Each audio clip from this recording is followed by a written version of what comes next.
कार्य, सर्वांना आदर्श असं वाटणारं कार्य जे आज तागायत करत आहेत, करत राहतीलही, त्याचबरोबर ज्यांच्या हातानं, ज्यांच्या स्पर्शानं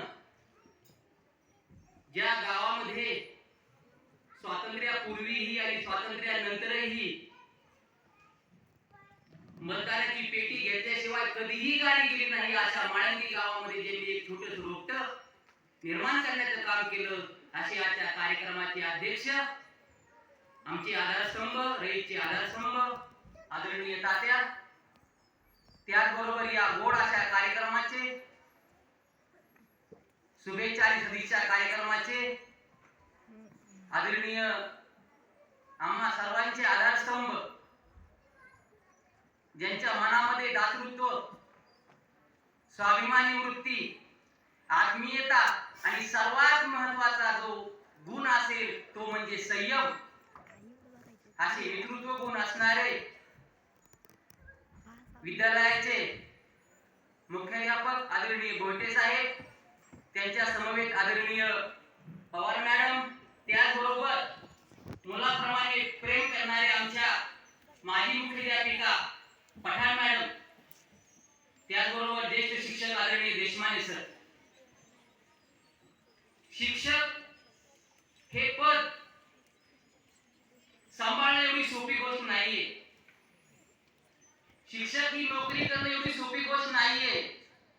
स्वतःच्या तालुक्यामध्ये नोकरी करणं, स्वतःच्या जिल्ह्यामध्ये नोकरी करणं, स्वतःच्या गावामध्ये ती नोकरी करणं एवढी सोपी गोष्ट नाहीये. तरीही सरांचा 19 वर्षाचा कालावधी कर्जत सारख्या दुष्काळी भागामध्ये घालवला, पहाडी भागामध्ये नोकरी केली.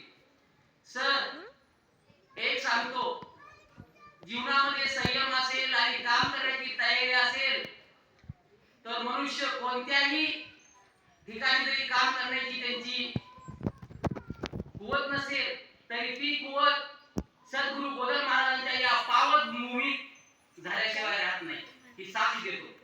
सरांचं वैशिष्ट्य म्हणजे शिक्षण क्षेत्राच्या माध्यमातून जर विचार केला, गुरुकुलच्या तासापासून ते 3:50ला शाळा सुटेपर्यंत पूर्ण लक्ष सरांचं फक्त आणि फक्त विद्यार्थी केंद्रित राहायचे. माझी विद्यार्थिनी सर्वसामान्य कुटुंबातली आहे.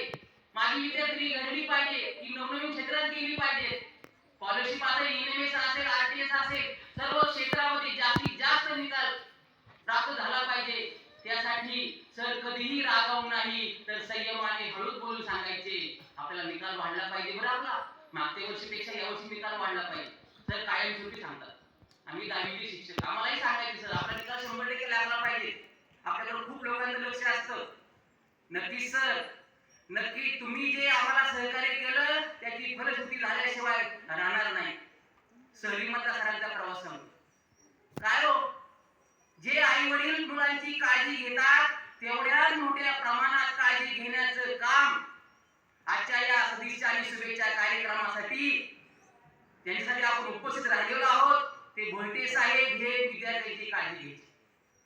एक दिवसा प्रसंग सांगतो. शिपी आमटीचा कार्यक्रम होता. मुलींनो आठवा, शिपी आमटीचा कार्यक्रम होता आणि चपाती ही आमटीमध्ये चुरून खावी लागते, तोडून खावी लागत नाही, एक एक घास करून खावा लागत नाही. ते सांगण्याचं काम नुसतं मार्गदर्शन न करता कृतीयुक्त सांगण्याचं काम आदरणीय साहेब तुम्ही केलं.